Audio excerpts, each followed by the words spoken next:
chicas! My name is Chill. I'm back. This video is about a basic makeup kit. Basic lang siya, so pwede nyong dalhin para sa mga estudyante, sa mga nagtatrabaho. Pero this is applicable for almost everyone na gusto ng basic makeup lang. So,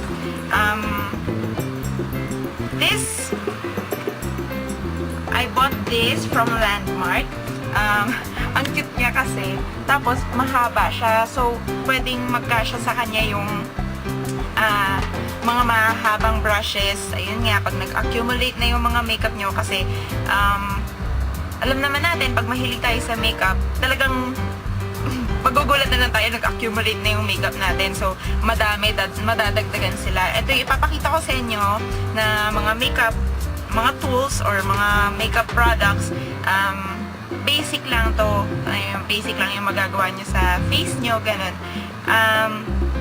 Ito yung ginagamit ko. Ito yung ginagawa ko sa mukha ko nung nag-aaral pa ako. So, yun.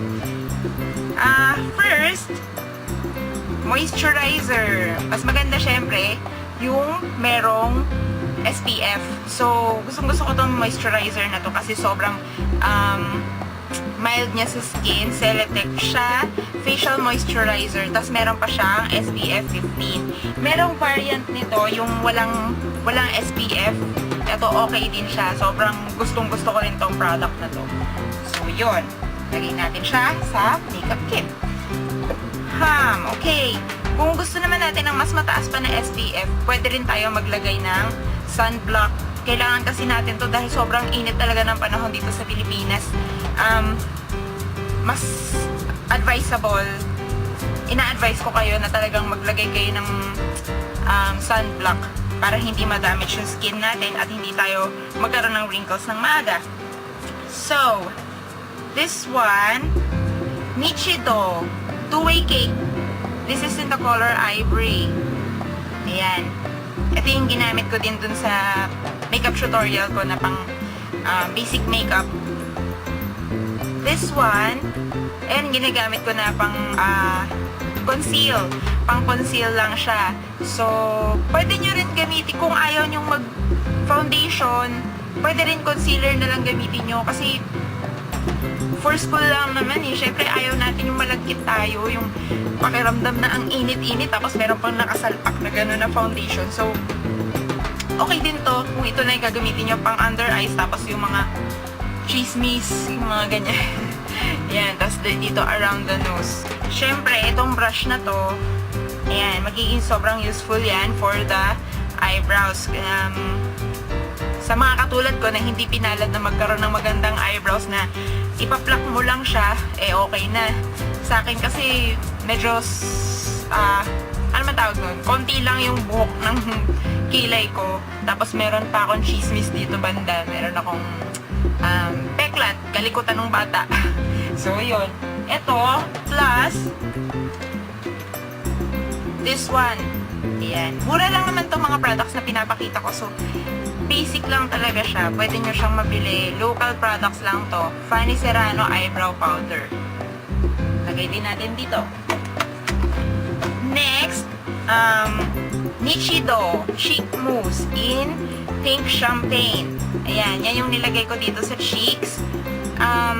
Medyo sinag ko pa siya ng ng powder na blush. So, itong blush na to, favorite ko sobra.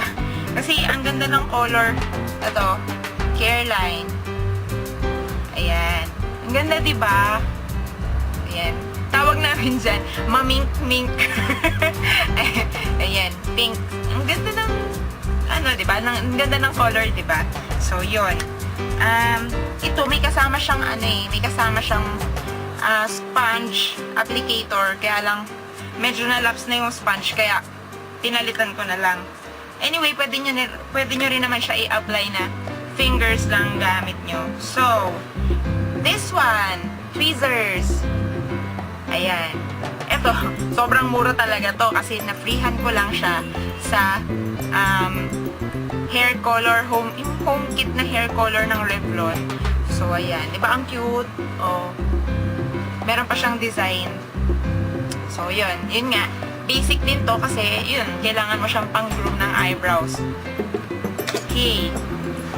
Next. Ito yung nadala ko eh. Pero ano, ito kasi medyo pricey. Because this is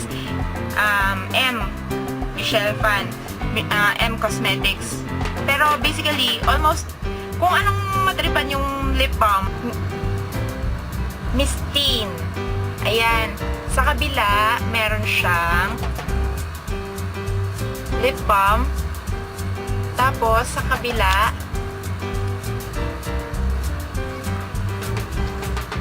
ayan, meron siyang lip tint. Pwede nyo rin ito gamitin sa cheeks.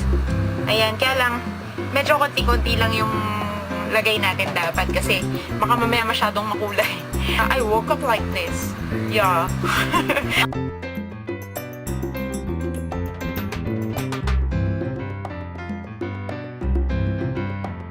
Meron pa siyang mga ibang colors. Kung gusto nyo bumili, Domestika Hub, ilalagay ko yung link sa baba. This is for only 250 pesos. I think 250 to 300. May mga mura naman sa Maybelline. I don't know kung may lip balm ba sa ano. Avon meron. Ayan, mga simpleng lip balm lang. Tinted pwede. Yung iba, mas maganda syempre yung may SPF kung yun yung kukunin ninyo. Okay. So, ayan, natapos na natin yung ating basic makeup kit. Hindi po ako naglagay ng eyeshadow dito. Kasi, yun, tulad nga ng sabi ko, ito yung ginagamit ko nung college ako. Yung high school kasi hindi pa ako nag-makeup. Kahit anong makeup product, hindi ako naglalagay. So, yun. Remember, girls, ang pag-makeup, i-enhance mo lang yung natural beauty mo. Hindi mo siya tatakpan. Okay? So, sana nag-enjoy po kayo dito sa ating video for today. Maraming salamat po sa panonood.